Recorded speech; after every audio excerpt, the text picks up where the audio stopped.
सोमवार व्रत कथा। किसी नगर में एक धनी व्यापारी रहता था। दूर दूर तक उसका व्यापार फैला हुआ था। नगर के सभी लोग उस व्यापारी का सम्मान करते थे। इतना सब कुछ संपन्न होने के बाद भी यह व्यापारी बहुत दुखी था, क्योंकि उसका कोई पुत्र नहीं था, जिस कारण अपने मृत्यु के पश्चात व्यापार के उत्तराधिकारी की चिंता उसे हमेशा सताती रहती थी।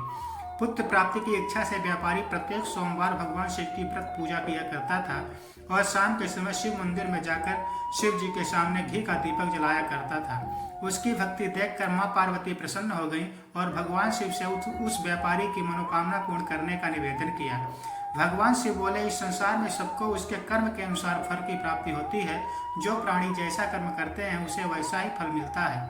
शिव जी द्वारा समझाने के बावजूद मां पार्वती नहीं मानी और उस व्यापारी की मनोकामना पूर्ति है तो शिव जी से बार बार अनुरोध करती रही।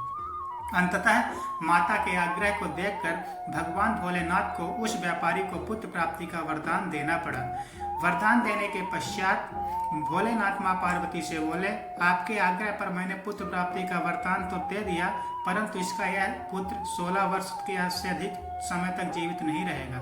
उसी रात भगवान शिव उस व्यापारी के स्वप्न में आए और उसे पुत्र प्राप्ति का वरदान दिया और उसके पुत्र के 16 वर्ष तक जीवित रहने की भी बात बताई।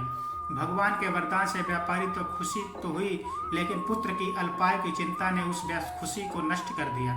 व्यापारी पहले की तरह सोमवार के दिन भगवान शिव का विधिवत व्रत करता रहा। कुछ महीनों के बाद उसे घर में एक अति सुंदर बालक ने जन्म लिया और घर में खुशियां ही खुशियां भर गई। बहुत धूमधाम से पुत्र जन्म का समारोह मनाया गया, परंतु व्यापारी को पुत्र जन्म की अधिक खुशी नहीं हुई, क्योंकि उसके पुत्र की अल्पायु के रहस्य का पता था। जब पुत्र 12 वर्ष का हुआ तो व्यापारी ने उसे उसके मामा के साथ पढ़ने के लिए वाराणसी भेज दिया।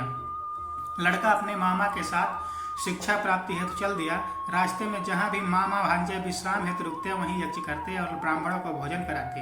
लंबी यात्रा के बाद जब मामा भांजे एक नगर में पहुंचे, उस दिन नगर के राजा की कन्या का विवाह था, जिस कारण पूरे नगर को सजाया गया था। निश्चित समय पर बारात आ गई, लेकिन वर का पिता अपने बेटे के एक आंख के काने होने के कारण बहुत चिंतित था। उसे भय था कि इस बात का पता चलने पर कहीं राजा विवाह से इनकार न कर दें, जिससे उनकी बदनामी भी होगी। जब वर के पिता ने व्यापारी के पुत्र को देखा तो उसके मस्तिष्क में एक विचार आया। उसने सोचा, क्यों न इस लड़के को दूल्हा बनाकर राजकुमारी से विवाह करा दूं। विवाह के बाद इसको धन देकर विदा कर दूंगा और राजकुमारी को अपने नगर ले जाऊंगा। वर के पिता ने लड़के के मामा से इस संबंध में बात की। मामा ने धन मिलने के लालच में वर के पिता की बात स्वीकार कर ली। लड़के को दूल्हे का वस्त्र पहनाकर राजकुमारी से विवाह कर दिया गया। राजा ने बहुत सारा धन देकर राजकुमारी को विदा किया। शादी के बाद लड़का जब राजकुमारी के साथ लौट रहा था तो वह सच नहीं छिपा सका और उसने राजकुमारी के ओढ़नी पर लिख दिया, राजकुमारी, तुम्हारा विवाह मेरे साथ हुआ था। मैं तो वाराणसी पढ़ने के लिए जा रहा हूँ और अब तुम्हें जिस नवयुवक की पत्नी बनना पड़ेगा वह कान्हा है। जब राजकुमारी ने अपनी ओढ़नी पर लिखा हुआ पढ़ा तो उसने कान्हे लड़के के साथ जाने से इनकार कर दिया। राजा को जब यह सारी बात पता लगी तो उन्होंने राजकुमारी को महल में ही रख लिया। उधर लड़का अपने मामा के साथ वाराणसी पहुंच गया और गुरुकुल में पढ़ना शुरू कर दिया। जब उसकी आयु 16 वर्ष की हुई तो उसने यज्ञ किया। यज्ञ के समाप्ति पर ब्राह्मणों को भोजन कराया और खूब अन्न वस्त्र का दान किया। रात को वह अपने शयन कक्ष में सो गया। शिव के वरदान के अनुसार शयनावस्था में ही उसने अपने प्राण फेरू उड़ गए। सूर्योदय पर मामा मृत भांजे को देखकर रोने पीटने लगा। आसपास के लोग भी एकत्र होकर दुख प्रकट करने लगे। लड़के के मामा के रोने विलाप करने के स्वर समीप से गुजरते हुए भगवान शिव और माता पार्वती जी ने भी सुना। माता पार्वती ने भगवान से कहा, प्राणनाथ, मुझे इसके रोने के स्वर सहन नहीं हो रहे हैं, आप इस व्यक्ति के कष्ट को अवश्य दूर करें।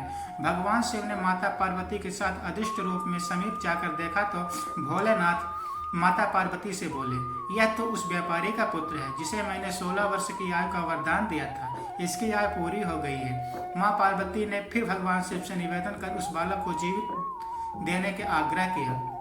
माता पार्वती के आग्रह पर भगवान शिव ने उस लड़के को जीवित होने का वरदान दिया और कुछ ही पल में वह जीवित होकर उड़ बैठा। शिक्षा समाप्त करके लड़का मामा के साथ अपने नगर की ओर चल दिया। दोनों चलते हुए उसी नगर में पहुंचे जहां उसका विवाह हुआ था। उस नगर में भी यज्ञ का आयोजन किया। समीप से गुजरते हुए नगर के राजा ने यज्ञ का आयोजन देखा तो उसने तुरंत ही लड़के और उसके मामा को पहचान लिया। यज्ञ के समाप्त होने पर राजा मामा और लड़के को महल में ले गया और कुछ दिन उन्हें महल में रखकर बहुत सा धन वस्त्र आदि देकर राजकुमारी के साथ विदा कर दिया। इधर भूखे प्यासे रहकर व्यापारी और उसकी पत्नी बेटे की प्रतीक्षा कर रहे थे। उन्होंने प्रतिज्ञा कर रखी थी कि यदि उन्हें अपने बेटे की मृत्यु का समाचार मिला तो दोनों अपने प्राण त्याग देंगे। परंतु जैसे ही उसने बेटे को जीवित वापस लौटने का समाचार सुना तो वह बहुत प्रसन्न हुआ। वह अपनी पत्नी और मित्रों के साथ नगर के द्वार पर पहुंचा। अपने बेटे के विवाह का समाचार सुनकर पुत्र वधू राजकुमारी को देखकर उसकी खुशी का ठिकाना न रहा। उसी रात भगवान शिव ने व्यापारी के स्वप्न में आकर कहा, हे सृष्टि, मैंने तेरे सोमवार के व्रत करने और व्रत कथा सुनने से प्रसन्न होकर तेरे पुत्र को लंबी आयु का वरदान दिया है। पुत्र की लंबी आयु जानकर व्यापारी बहुत प्रसन्न हुआ। शिव भक्त होने तथा सोमवार का व्रत करने से व्यापारी की सभी मनोकामनाएं पूर्ण हुई। इसी प्रकार जो भक्त सोमवार को विधिवत व्रत करते हैं और व्रत कथा सुनते हैं, उनकी सभी इच्छाएं पूरी होती है। बोले शंकर भगवान की जय।